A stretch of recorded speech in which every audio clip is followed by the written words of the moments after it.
What's up, everybody? Welcome to Men in Stripes, brought to you by StripePipe.com, a fan-sided network. Tim Daniel, really excited to be back here talking Bengals news as it's OTAs, so a little bit to discuss there. Really excited for this show, like I said, to bring on our excellent co-host and co-editor of StripePipe.com, Mr. Matthew Wilson. How are you, Tim? I'm good, man. I'm good. Good. Yeah, a lot to discuss this week for sure. Absolutely. News coming. Plenty of news this week, actually, out of Bengals camp. Yeah, a little more news than we want, probably. Yeah?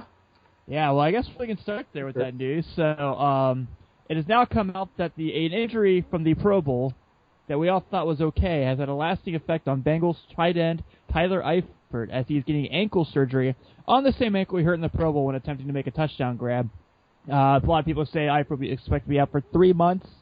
So if we go by that timeline, which is never accurate in the NFL, we expect you would think that Eifert will be back by week 1. But anything can happen in that circumstance. He is injured. We don't expect to see him during training camp or the preseason there. So with that being said, this makes the Pro Bowl suck even more, and this makes the Pro Bowl even dumber. And the fact that now we have this here, I'm not necessarily concerned because if the timeline is the way it is, then yeah, when they go to the Meadowlands week 1, you have Tyler Eifert on the field. If it does go a little longer and he misses a little bit of the season like some are also saying, that's a really tough stretch to start the season, those first 5-6 weeks. So obviously the earlier you get Eifert back, the better. But so when you come out of this news, what do you take from it? What are your thoughts? Obviously a little concerning. From what we thought, everything kind of was healing up way too slow at least for the trainers. That's why I decided to go this route. Plain and simple, obviously Eifert will be okay eventually. I think week 1 is going to be, week 1 is within reach. Let's put it that way, obviously, with a September 11th start date. Yeah. Of course, it's going to be the tribute to September 11th up there in the Meadowlands with the Jets playing. So the hope is obviously that he's going to be there. Only problem is we've seen this in the past with other players is the infections that can come from having surgery. It also, the healing time, the rehab time, not progressing as much. I mean, obviously they thought this would be healed up and ready to go for OTAs, and it's not. So we know that healing takes time, and sometimes it takes a little more time than what people think. So, not totally concerned yet, but obviously it's something to keep our eye on for sure. But then that almost kind of brings us into another thing, and that is, Tyler Kroft. And so it comes down to, is Tyler Kroft going to be, and granted, we got to see a limited role with him. He's going to have a lot of practice time with Andy Dalton. But is he going to be that viable role for replacing Eifert at least week 1 if he's not ready to go? Well, I think he certainly plays a part in that. And then if you remember, last week we had the discussion about Ryan Hewitt's role in the offense. So I guess, and we said the only way we see him playing tight end again is a case of injury. Yeah. Well, this is case of injury. So you're looking at a group of Ryan Hewitt, Tyler Kroft, and C.J. Uzomah, 3 pretty talented guys. Obviously, neither one of them are Tyler Eifert by any stretch of the matter. But, you got to think, you trust Ken Zampese is going to know what to do with these guys and how to make this effective, make it work. Yep. You're right. In that limited role of Tyler Kroft last year, we didn't see a whole lot, but I liked a lot of what I saw. I mean, I liked what I saw in that Monday night game against Denver. He had a touchdown there, and he played well in that game. No, was that a touchdown game? No, I'm wrong there. I'm totally wrong there. No, his touchdown game was... was it St. Louis? It was still Andy Dalton. I believe it was St. Louis. Oh, okay. Yeah. My apologies there. I don't know what I'm talking about, apparently. But, yeah, I mean, I thought he played well when he had the opportunity. He definitely showed the ability as a pass catcher. Which is, how the Bengals use Eifert in the first place. I do think that they're going to lose a bit as far as, Eifert's not a superior blocker, but he is definitely certainly improved in his time in the NFL. So I don't know where we're going to be at with that circumstance. But, yeah, I think that I trust Tyler Kroft to be able to play. I trust he'll do well there. You know, I feel okay about it. You know, I think a lot of people are already writing the season off because of this one injury that, at the most, you might lose 2 or 3 games. But yeah, I expect they'll be fine. Well, and even to say they're going to lose 2 to 3 games, that's kind of sad because, plain and simple, they also have another person that we didn't mention who played a little tight end last season while Eifert was injured, by the name of Mr. Jake Fisher. I know you were going there. And so, in terms of run blocking, I very well could see Jake Fisher setting up to the outside, or even a play action fake. You know, you have Kroft on one side and you have Jake Fisher on the other, playing a dual tight end and running something like a play action fake where you get a little bit better of a pass block there. So, you know, I'm not too concerned. And what we saw from Tyler Kroft last season, in at least the 3 games that really we saw Eifert miss, he went from having only 2 catches all season to all of a sudden getting 9 catches in those 3 games and going from, I think it was like 20 yards to 129 yards.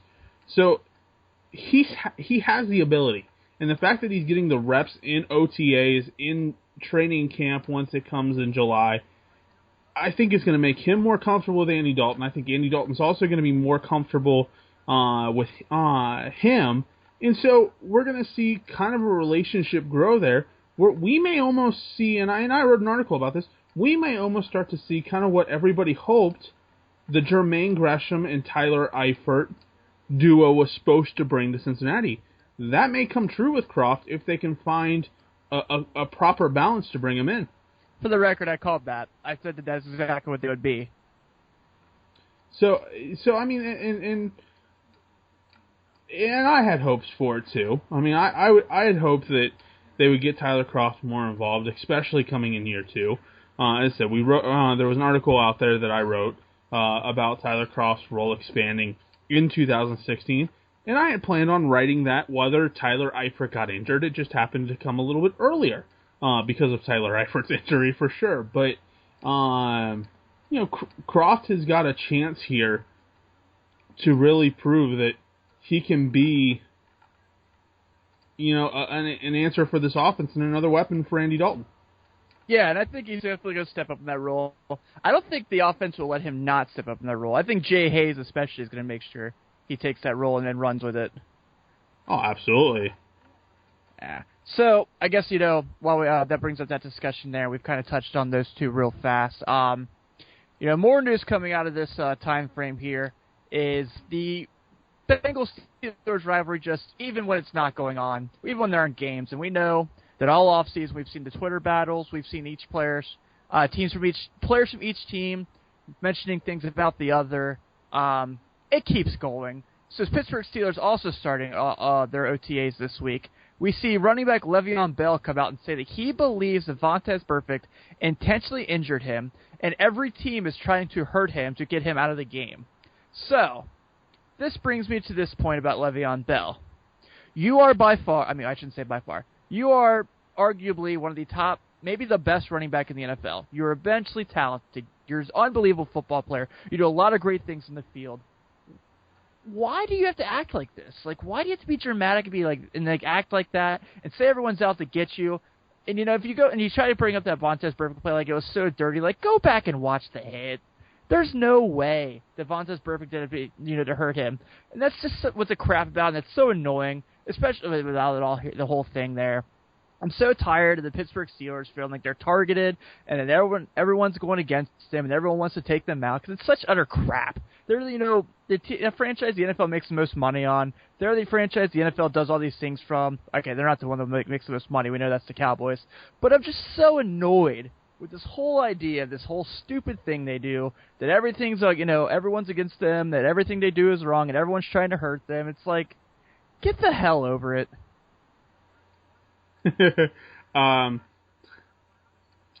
Hear what Skip Bayless said? Yeah, and for the first time in my life, I agreed with him. I know, right? I was like, wait, I hate you. Why do I like you right now? Yeah.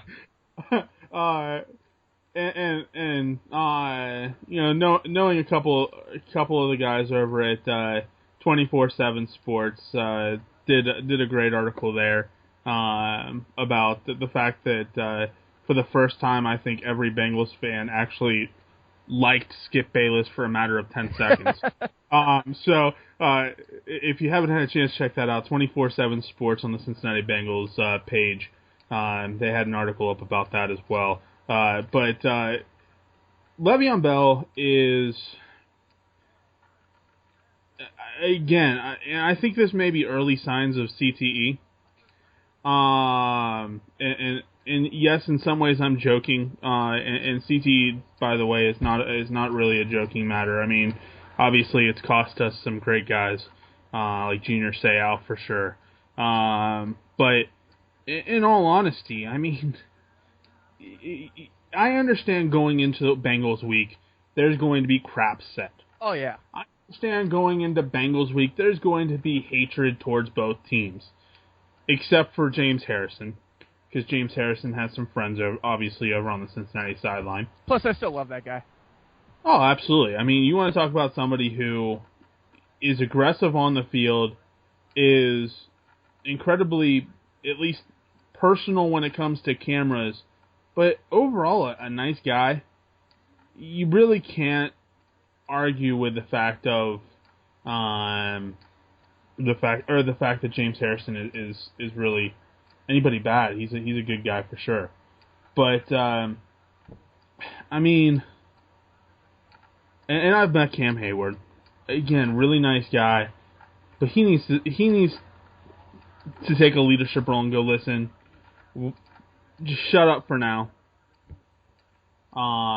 Because we know Ramon Foster is a moron. We know Le'Veon Bell's a moron. We know Antonio Brown's a moron. I really know Antonio Brown's a moron for other reasons.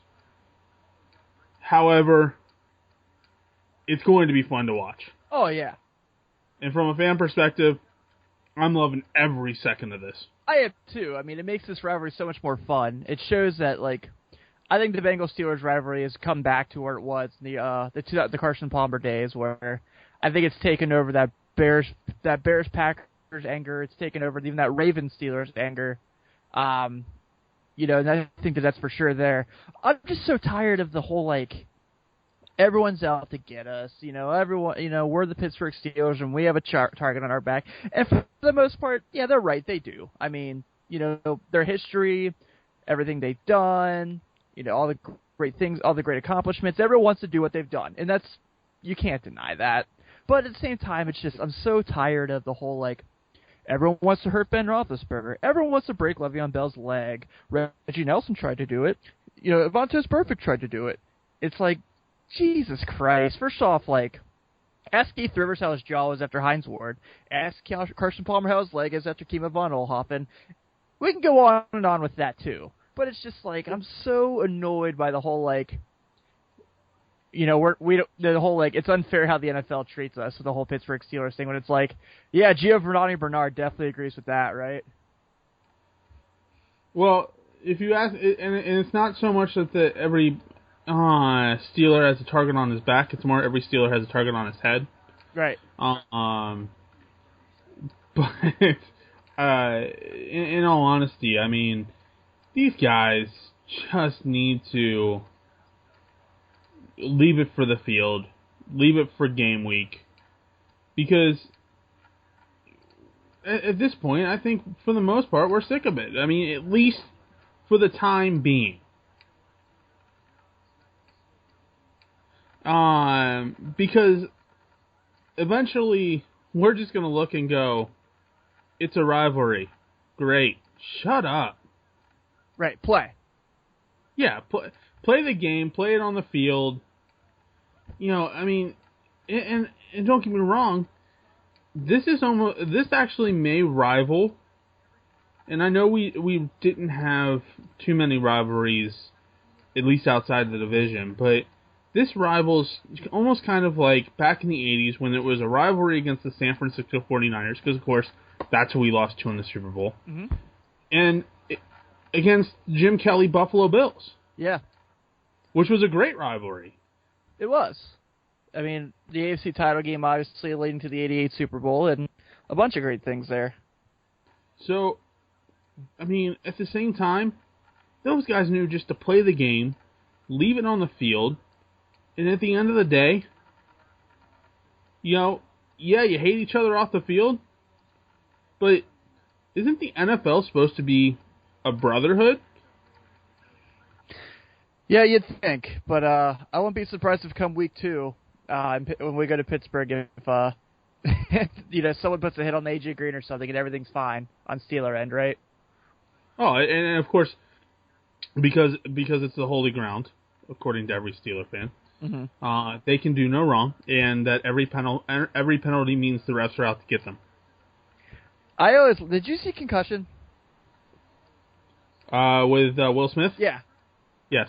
I always laugh at that movie when they're like, the whole, like, not that, like, I think it's, I mean, not the passing of anybody by any stretch, because that's an awful situation, but, like, the way they paint the Steeler fan of, like, so what, Mike Webster got concussions, he was a man, he played football, that's what he did, it's like, ow. Yeah. Yeah, I don't think I even have something for that one. God, it's like... Because it's like, I mean, you're in that area, so you know more than I do. Like, I've definitely met those Steelers fans that are like, yeah, I understand he passed, but he passed doing what he wanted to do on the field. It's like, Jesus, that guy's got kids. Oh, then that brings up a new topic, and I'll get. I know I'm gonna get total heck for this, but. Are the Steeler fans more of the crybabies than the players? Yeah. Are they about equal? I think so. I mean, it goes back to our conversation last week of the defense of Ben Roethlisberger with the whole, it's just the things there. Because I get that all the time when people are like, I don't know, I started rooting against the Bengals in the playoff game because all their fans cheered for Ben Roethlisberger getting hurt. I'm like, oh, right. Because the Steelers fans never do that when our players get hurt. Ever. Well, and you know what? As much as I don't like the guy, I have at least a little bit of respect because he came out and he was the one that said, listen, the hit to Vontaze Burfict and everything that happened within that play was legit. Just shut up about it. And he actually was one of the few non-crybabies about what happened in that game. So, it's kind of an odd feeling because I don't like Ben Roethlisberger. He's a talented quarterback, don't get me wrong. Right. But the fact that I came out with a little bit of respect for him just because he was one of the few players that was actually sitting there going, listen, the hit that Vontaze Burfict put on me was completely legal. He went for the ball, and thinking that it had been jarred loose a little bit, he got up and, I ended up with a knee, but boo-hoo. I would have done the same thing going for the ball. Yeah, I agree with that. That was odd. Yeah, that was. Man, we only have, 18 weeks till week 2 now, so... Yeah. We're going to be talking about this for a while, I assume. Especially if certain players...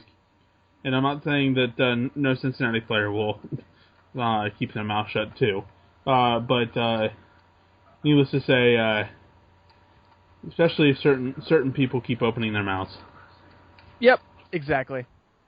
So that means let's go ahead and move forward here a little bit, man. Let's kind of talk about the big thing this week being OTAs, as we've discussed a little bit with some news coming out of there, man.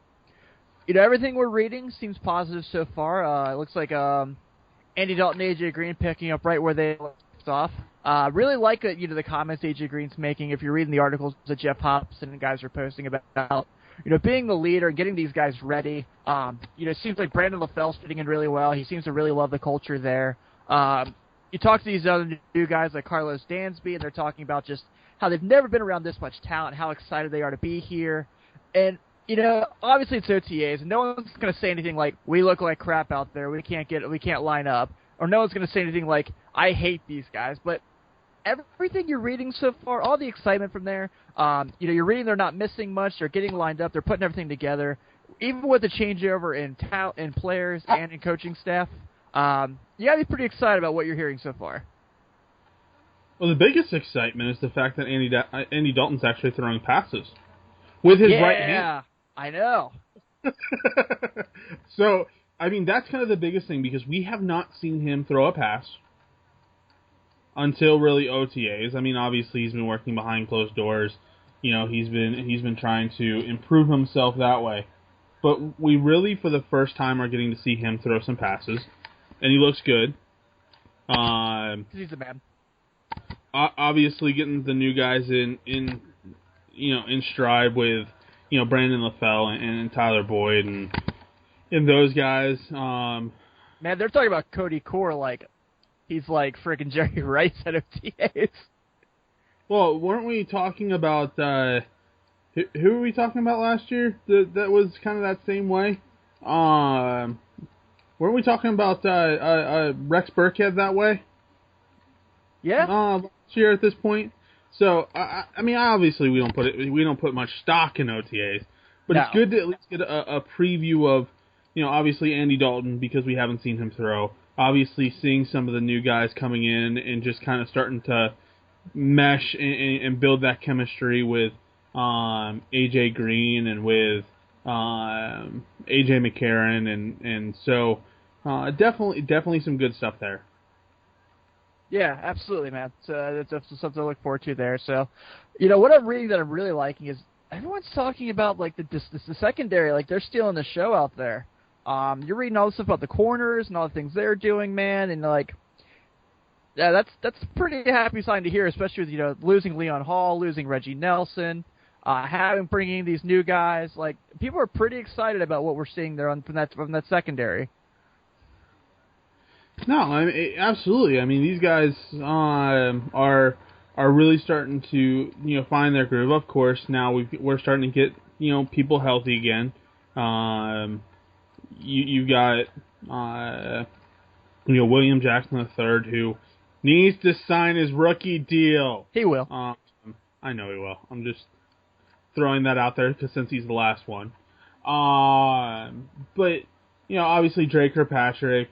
Adam Jones is excited because he's got his new contract, and he's back, and we see the guys really starting to find their way. George Iloka, Sean Williams, of course, has his new deal along with George Iloka, so we're seeing a lot of good stuff there. So I'm really excited. I'm really excited for what this secondary is going to bring because a lot of them have reason to play now. Yeah, man, I agree. I think that there's going to be a lot there for sure. Yeah, man, like you're right. The biggest thing, the most important thing is, one, Andy Dalton's throwing passes. Andy Dalton's healthy. Andy Dalton's doing everything we want to hear. So that's the most important part. And it's only, it's just so great to see Andy Dalton throwing the ball again. Oh, absolutely. And that's something they said. I mean, we would say in AJ we trust. If something were to happen to Andy,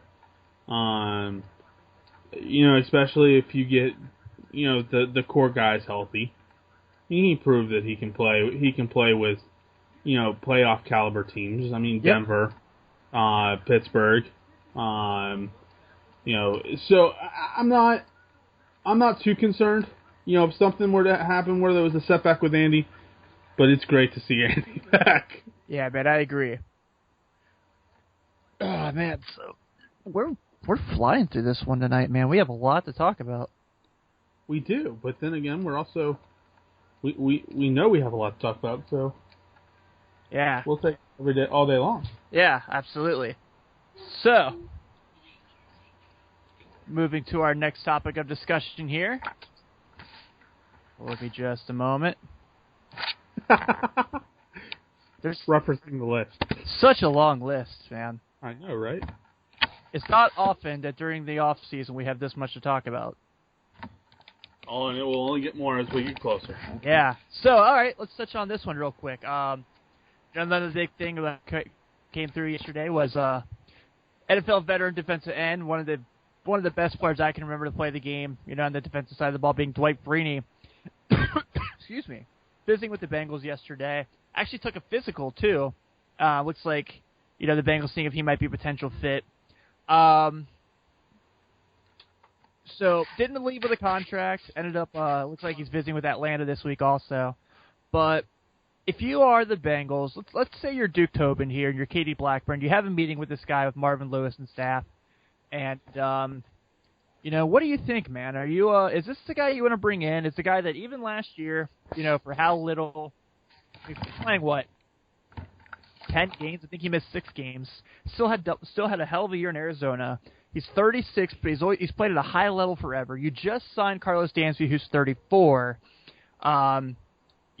Is he a guy you're bringing in? Is he a guy that does the idea of Dwight Freeney help being, I guess, maybe even this year's Wallace Gilberry on the D line intrigue you?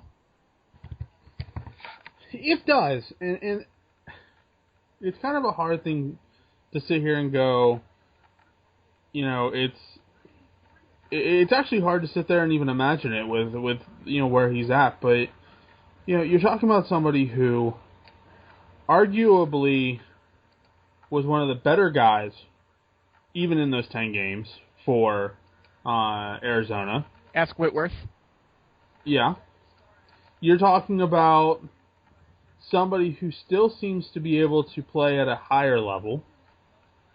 You're talking about somebody who has playoff experience, and not just playoff experience from, back in his Indianapolis days or whatever. You're talking about playoff experience last year. Yeah. And you're talking about a leader. And, everybody sits there and says, it's probably a bad idea to have 11 leaders on the field because eventually somebody's going to clash. But veteran experience is something that you can't replace. Even if it's a guy that you're going to play rotational, even if it's a guy that, you might feel that he's not going to see so much action. But at the same time, we've seen last year with Paul Guenther's defense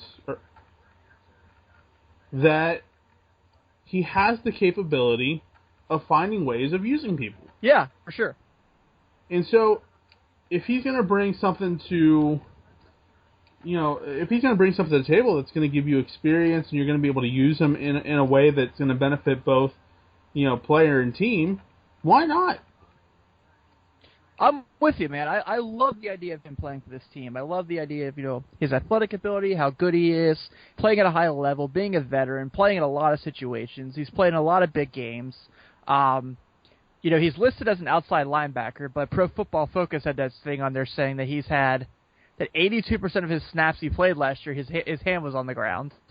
So that's where I kind of say he could possibly be this year's Wallace Gilberry for this team. Yeah, man, I'm all for it. I'm disappointed I'm honestly disappointed he left without a contract. I thought that once, Adam Schefter put that thing out saying he was going to take a physical, that, okay, the Bengals are serious about this guy. And I think he could be a big part of this team because I don't really think the gap between teams like the Bengals and like the Patriots is really that big. Especially I don't think the gap between the Bengals and the Steelers is that big for everyone acting like the Steelers are world beaters all of a sudden. And I think bringing him here could help close that gap, especially like helping these young guys get ready. Because let's be honest, if he goes in that DN role, we have no idea if we're going to get any more from Will Clark and Marcus Hunt. I love the prospect of Will Clark, and I think he could be a very good player for this team. But Marcus Hunt has shown a lot of not really being able to help this team. There's a bunch of different ideas you can use him. Like you said, Paulie G is very good at that. One thing I saw was people talking about the prospect of, on certain situations, moving Michael Johnston into defensive tackle and putting Dwight Freeney there. So you would have Freeney, Atkins, Johnston, and Dunlap all together on the field at the same time. Yeah, I'll sign up for that any day of the week. And there's so much that you can do there. Now, I love the idea of him playing for this team. So hopefully he doesn't sign with the Falcons, and hopefully the Bengals really like the idea of him being on this team. Yeah, I just would like to know what they saw that kind of held them from officially making other a true contract offer, or if or at least making an offer that obviously was less than what Breeding's camp was willing to take. So yeah. But there again, we also don't know. I mean, they may have also had this Atlanta visit scheduled, and they said, "Listen, we're going to another place. We want to see, kind of where everything fits, and we like Cincinnati, but we want to see what Atlanta has to offer too, and we'll go from there." Yeah. So yeah, you're right. So going back to the discussion we had earlier, the loss of Eifert's big. Obviously, we know everything he can do on the field. And we know, like I said, he's definitely become a much better blocker. But we feel like the Bengals are definitely fine in the blocking schemes there. Where the Bengals are really going to lose his ability, obviously, is pass catching and what he brings to the passing game. He's a very good route runner. You can line him up in a bunch of different positions. He's shown he can play X, Y. He can go in the slot. He can do a lot of really cool things for you in that situation. So that brings me to this conversation here. One of the names people keep bringing up as potentially being a really good fit for the Bengals is Anquan Boldin. Another one being just recently released the other day by the Cleveland Browns, Brian Hartline. Do either one of those guys really – is it Brian or Mike? I keep getting the Hartline brothers mixed up. One played quarterback at UK, and one was a wide receiver at Ohio State. I think it's Brian. Brian. Okay. Yeah, we'll go – yeah, I think you're right. Do either one of those guys really give you intrigue there? Or is that a move you will make? Or are you going with the route of – don't take reps away from these younger guys, from the Tyler Boyds, the Cody Kors, the James Wrights, the Mario Alfords, or are you for the idea of bringing one of these guys in? First off, with Anquan Boldin, age is the big concern with him. I mean, he's going to be 35 in October, or 36 in October. I'm sorry, he's 35 now. But one of the big issues I have with him is the fact that you have a guy you have Brandon Tate on the team already, which we kind of know the Bengals' loyalty to. He knows the scheme. He knows everything that way. Don't like the guy. Don't think he should be on the team, but he is, and I guess at this point have to deal with it.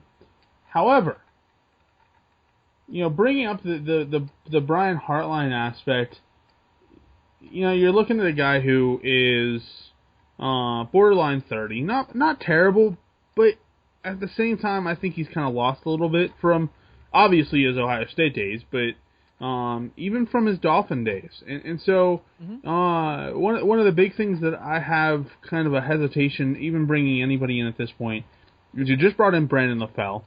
Right. You just drafted Tyler Boyd. You just drafted Cody Core. So, the big thing there is where are they going to fit on this team? And the real answer there is, at this point, I think they are stacked. I mean, if you're going to bring anybody in, you're looking at them as, okay, am I going to get rid of Brandon Tate? Is Brandon Tate really on the hot seat at this point? Or you're looking at it from a perspective of, James Wright. Is the injury kind of been the Achilles heel for him, and is that going to be the end for him? At this point, you're looking at, are they going to bring anything more to this team than somebody who is already on this team? At this point, I think the answer is no. I tend to agree. It's not that I wouldn't like to have those guys, because extra bodies brings extra competition, obviously, but my thought process on it is I don't really want to take reps away from these younger guys, because I think, I've talked quite a few times these past few weeks how much I think Tyler Boyd is going to be an unbelievable asset for this team. And I really think Cody Core is a very underrated 6th-round pick. I still think Mario Alford's going to have something to bring to the table, whether it be in the kick return game or it be a receiver. For how bad and how frustrated we get for Brandon Tate as a returner, for some reason, when he's a wide receiver with the offense, he does something where you're like, where has that been? That was awesome. Like that Kansas City game, that touchdown he had, you're like, what the hell was that? We've been wanting that for ever. It's like for some reason when Brandon Tate lines up as for a wideout, he does something cool. I still think he's just an extra body to compete in camp to try to make the team. So I'm not 100% certain Brandon Tate's going to be here come September. But yeah, man, I just it's not that I dislike Anquan Boldin or Hartline for that matter. I think they definitely could add to this team as far as veteran leadership, playing in big games. Anquan Boldin's won a Super Bowl, and he's played on some really good football teams in his career. But at the same time, I don't want to take away from the growth of the rookies, the second-year guys. Whatever James Wright does bring if he's healthy and able to play again. So yeah, man, I think that I think I will vote. I will put this one down if we would go in the Men in Stripes route. So then that kind of brings up another point that we have here, and that is, obviously talking about wide receivers and who's going to fit where. We kind of have a feeling of who's going to be your number one. Obviously. We think we know basically who's going to be the number two. We just don't know, or number two and number three. We just don't know kind of the order. Right. Who is going to be the Bengals' number 4? I think right now, even though I just said I think he's an extra body, I think the leading candidate might be Brandon Tate. Just because of the knowledge of the offense, has done good things when he's lined up at wideout for this team. But I think Cody Core is the best choice of the 4. Of the group there, I really like James Wright. I just don't know how good of an NFL wide receiver he really can be, because we're basing everything about what he can bring to this team off a game against Tampa Bay a couple years ago where he had 3 nice catches. But other than that, he hasn't done anything that makes you think, man, I need to hit that guy in the red zone. He's going to be a difference maker. I really like Mario Alford. I think highly of him, but I think of him more as an Andrew Hawkins role for this team, where he's small, he's got good footwork, he's going to make some nice catches that are going to go, damn, that guy's really athletic, but I don't know if he's going to do much more than that. I think Andrew Hawkins is a little better than Mario Alford too, honestly. But I don't know, man. Does Andrew Hawkins end up being number 4? Does Cleveland end up cutting him too? At this point, I'm not sure what half these teams are doing, because it's been a major exodus this year or this offseason with LA Rams letting pretty much everybody go, except the one I want him to let go, and that's Tavon Austin. Would he be a perfect Bengal? Oh, absolutely. And I think actually we even got into that before last year about the idea of even trading for him in some capacity. And I think we got some nuisance for it about how terrible that idea was. But I still like the kid. I think he's great. I think he's number 2 material all day long. Yeah. And Brandon LaFell would probably be the number 4 at that point. But it's one of those situations where I think wide receiver 4 is going to come down to, let's face it, it's going to come down to 3 players. Cody Core, Brandon Tate, James Wright. Mario Alford's great. Special teams. But how many times do I have to call him Stephon Logan? Quick, great hands, great returner, but that's about it. I think he has talent. I think he's just small. However, I think he's elusive, and I think if you get him into space, which is why I think he would be a good asset for the special teams. Hence why Brandon Tate should be gone. However, if he's going to be the number 4, I think you really got to look at, Cody Core at this point for that spot, because Cody Core comes into this team obviously from the draft, and he really brings a youth to him that most people are almost kind of refreshed to see. Mm-hmm. And so for me, I like Cody Core. I think Cody Core should be the leading candidate on this team. Again, I'm not a big Brandon Tate fan. I agree with what you said in terms of he kind of makes you scratch your head sometimes and go, where was that? But at the same time, it's not consistent. It's not. No, and I think the size of Cody Core makes him stand out from the group also.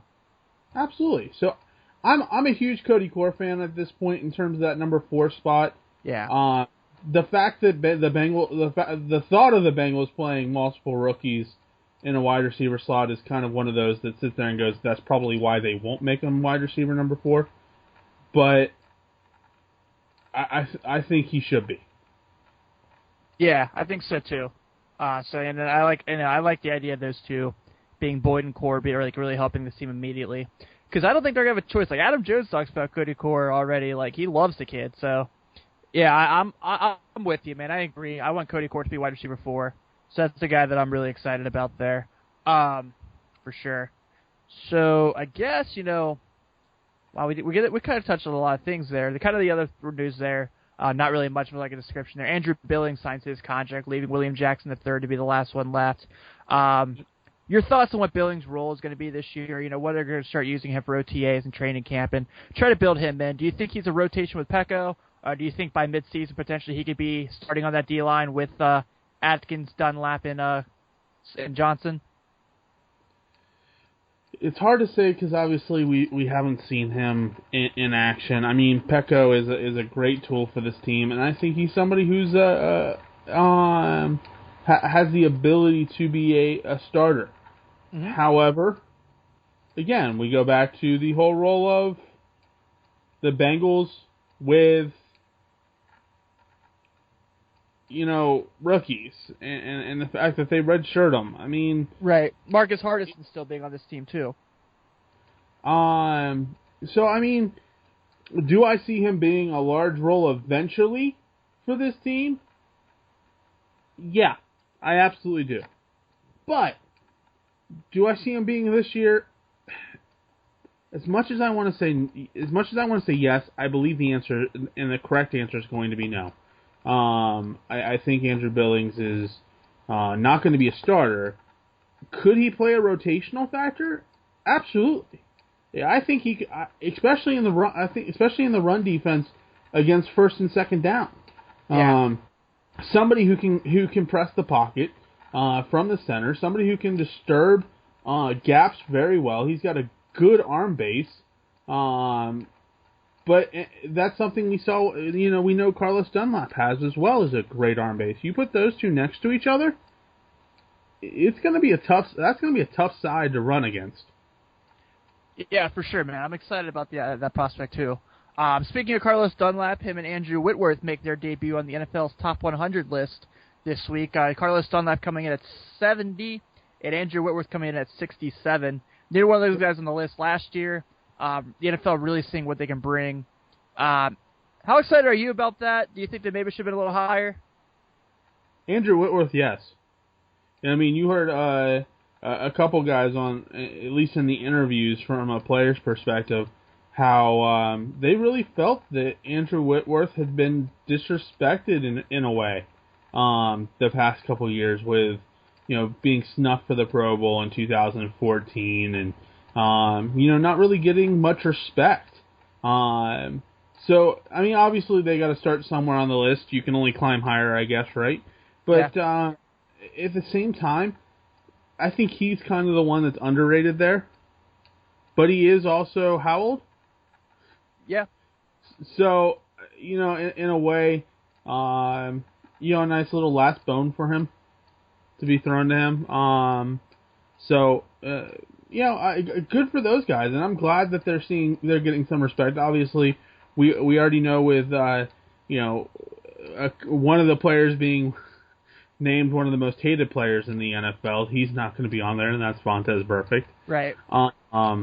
But there again, his skill, his talent, and his skill means that he absolutely should be on that list. But we also know what the fact that whatever the Steelers said supposedly goes, I guess. I don't know. Right. That and the Patriots with Tom Brady. Yeah, I expect, obviously, Green will be on the list because he's been on the list since he's been in the league. I expect Dalton and Eifert will make their debuts on the list, too. Yep. So that's a cool thing there. I think that'll for sure happen. Maybe Giovanni Bernard? I don't know. I mean, he was third on the team in receptions last year. Gino should be on the list. Yep, Gino, for sure. Who are we missing? Well, Reggie Nelson should be. Yeah, he'll be on there.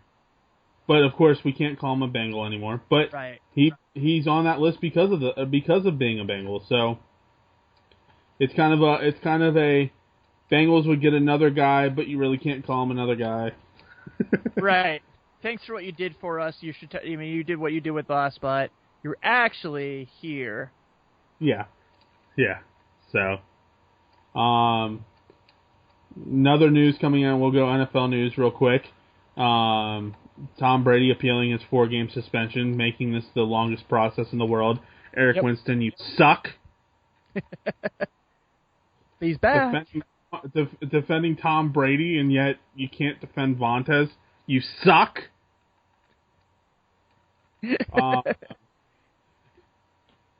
Yeah. Is that kind of a tell you how I really feel? Yeah, I'd say so.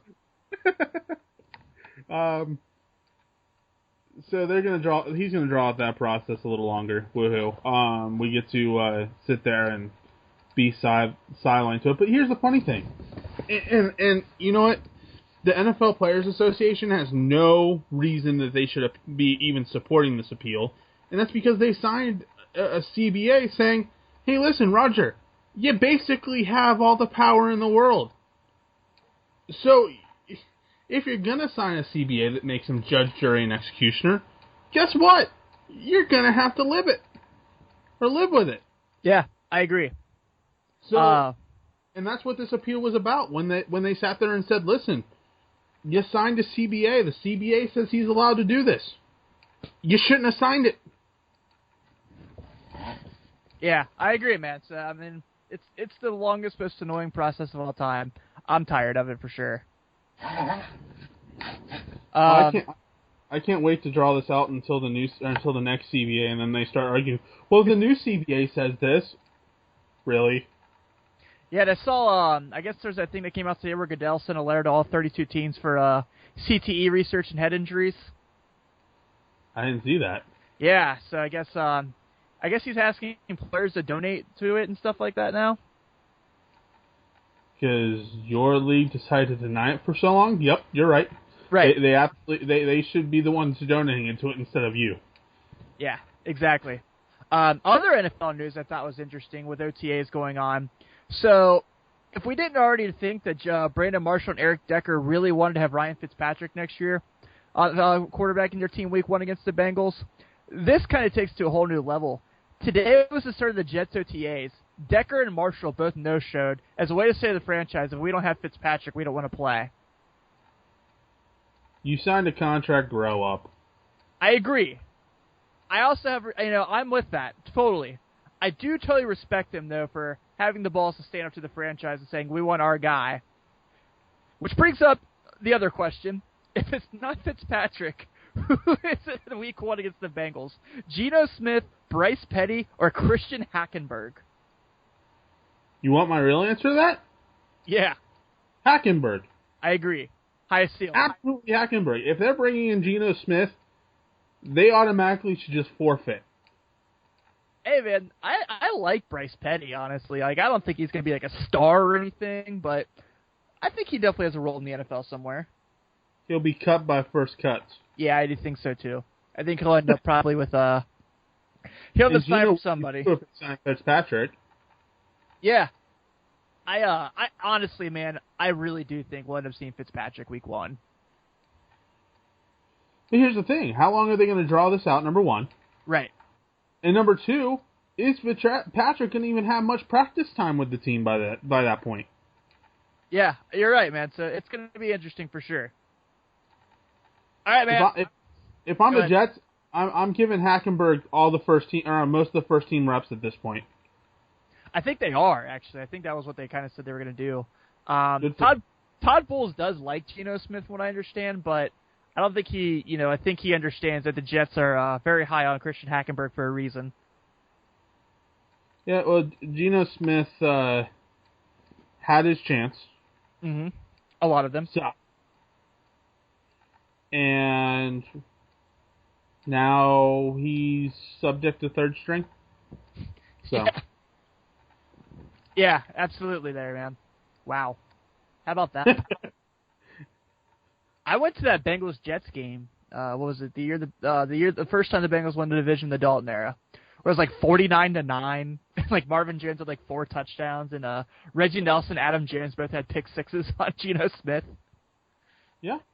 Where like you almost played Geno Smith in week 1. Right. I'm down.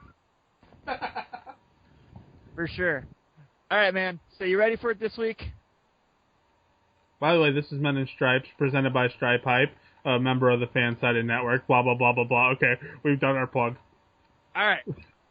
So it brings our weekly segment we call Picking Up or Putting Down, where we give our discussion of what we of different topics throughout the NFL and the Cincinnati Bengals, and we give you you say if we agree or disagree. So Matthew, you ready? Yep.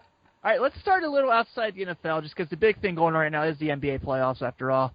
So picking up or putting down, the Golden State Warriors will win 3 straight to come back and beat the Oklahoma City Thunder. Hey KD, tell me how the finals are. Yeah, I'm with you.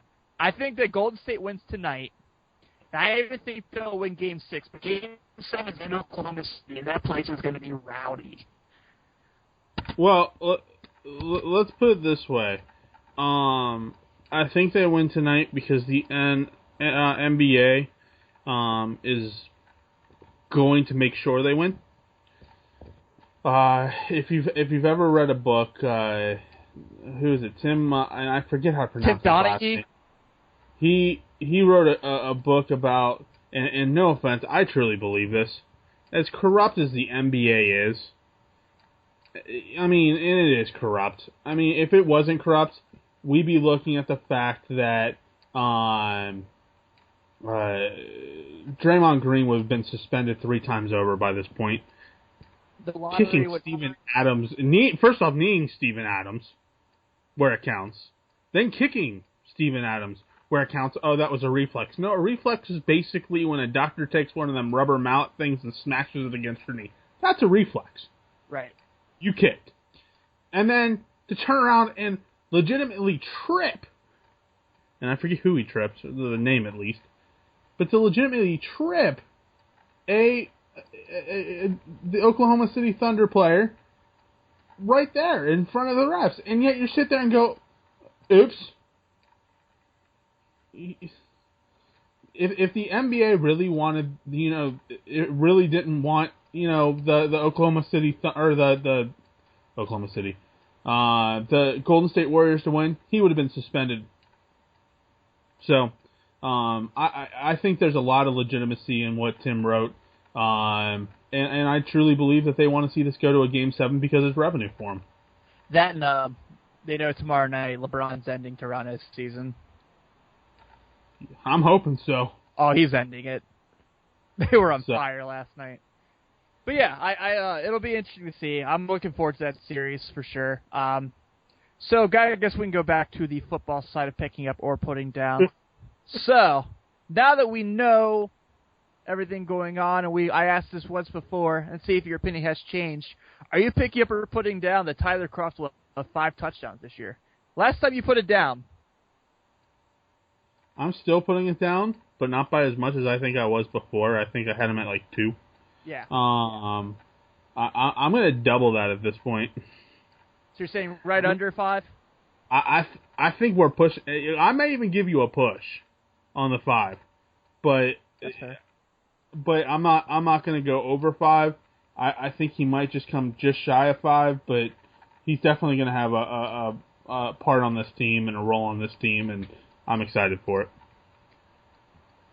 Picking up or putting down, George Iloka will be representing the Bengals in the Pro Bowl next year. If he's not representing the Bengals in the Pro Bowl, then either the fans suck because they didn't vote for him, or, and the more likely reason, is because he's in the Super Bowl. Yep. I will pick up on the second. I think he'll be voted because I think that he hasn't even shown the world how good he is yet. And I mean, if you're a geek like me and to read Pro Football Focus, they had him rated as a top 5 safety last year. I think that he's excellent. But I think he'll be voted. I'm not sure if he'll play because, like I said last week, I think that it'll either be the Patriots, the Steelers, or the Bengals representing the AFC in the Super Bowl next year. Yeah. All right. So, picking up or putting down. Leon Hall has a team on week 1. I'm putting down. I am too. And it's not because I don't think he'll get signed before that. I don't think he'll make the team that he gets signed on. That or he's or maybe he's not signed. I at this point, I think for him, I think his best ordeal, and I know he doesn't want to. I know he thinks he can still play, but I think his best ordeal is to walk back to the Bengals, say, "Can we sign a one-day deal?" And I'm walking away from the game. I think he'll end up. I think he'll end up playing this year. I still think he'll be. I think he'll be a mid-season signee somewhere because I think the last team that he visited was Arizona. I think Seattle at one point showed interest, if I'm not mistaken. I think Dallas has shown interest, and those aren't teams exactly dying for corners. Yeah. So I don't know, man. I mean, of the three, I think the Cowboys would make the most sense for him. But I just think that there's gonna be an injury somewhere, and you gotta think he's the best available corner at this point, right? I'm trying to think corners out there. Yeah, I am too. That was what I was trying to run through my head there. Can you make the case Brandon Boykin's better than Leon Hall? Because I really can't. I can, because of what I saw in Pittsburgh. Pittsburgh just didn't utilize him. Yeah. And I don't think that's Boykin's fault. I think that's Pittsburgh's fault because they sucked in the secondary, and they didn't use somebody who they brought in to basically boost the secondary, and that was their own fault. Yeah, that's fair. All right, so last one for this week of picking up or putting down. Vontaze Burfict, after his 4-game suspension, will be on fire, and we know this, so he's going to be ready to go. Will Vontaze Burfict end up with more than 100 tackles this year?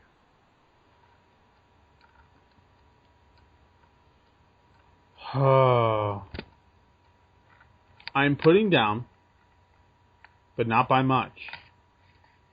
I'll give you 90. My only issue with the fact of saying he's going to pick 100 is because that means you're telling me that he's going to make at least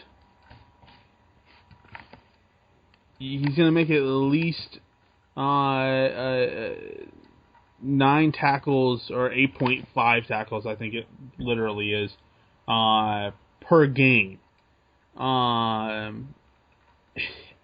And just with the fact that we just don't know if he's going to be healthy all season. The hope obviously is that he will be. But with that kind of unknown thing, I'm gonna say, especially with his style of play and how he loves to play the game, I'm gonna still say that he just falls just short.